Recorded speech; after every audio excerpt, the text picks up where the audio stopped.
நாம் அறிந்து கொள்ள வேண்டும், உலகத்திலே ஈமான் கொண்டவர்களின் கண்ணியம் எல்லாவற்றையும் விட மிகவும் மேலானது. ஒரு முஃமினின் கண்ணியத்தை அல்லாஹ் உயர்த்தி விட்டான். ஒரு முஃமினின் கண்ணியத்தையும் மரியாதையும் ஒருவன் கெடுக்க நினைத்தால் அவனை அல்லாஹ் இந்த உலகத்திலே கேவலப்படுத்துவான். இன்னும் ஒரு ரிவாயத்திலே வருகிறது, இந்த உலகத்தில் அல்லாஹ் கேவலப்படுத்தாமல் விடுவதில்லை.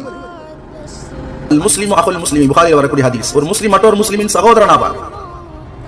லா யுظ்லிமுஹு வலா யுஸ்லிமுஹு, அவனுக்கு அவன் அநீதி இழைக்க மாட்டான், அவன் பிறரின் அநீதிக்கு ஆளாகும்படி கைவிட்டு விடவும் மாட்டான்.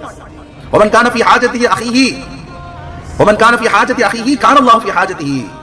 என்ன செய்வான்? அவனுடைய தேவையை நிறைவு செய்வதற்காக ஒரு முஸ்லிம் அவனுடைய அந்த வேலையில ஈடுபட்டு இருக்கிறான் என்றால் அல்லாஹ் அவனுடைய தேவையை, யார் இன்னொரு முஸ்லிமுக்காக தேவையை நிறைவு செய்கிறானோ அவனுடைய தேவையை அல்லாஹ் நிறைவு செய்கிறான்.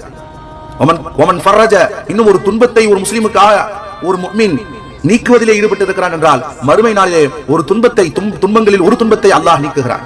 ஒரு முஸ்லிமினுடைய குறைகளை, அவன் சதர முஸ்லிமன் சதரல்லாஹு யௌமல் கியாமா, எவன் ஒருவன் ஒரு முஸ்லிமுடைய குறைகளை மறைக்கிறான் இந்த உலகத்திலே, அல்லாஹ் நாளை மறுமை நாளிலே, கியாமத் நாளிலே அவனுடைய குறைகளை மறைக்கிறான் என்று பெருமானார் ஸல்லல்லாஹு அலைஹி வஸல்லம் அவர்கள் கூறக்கூடிய ஹதீஸை இப்னு உமர் ரலியல்லாஹு அன்ஹு அவர்கள் அறிவிக்கிறார்.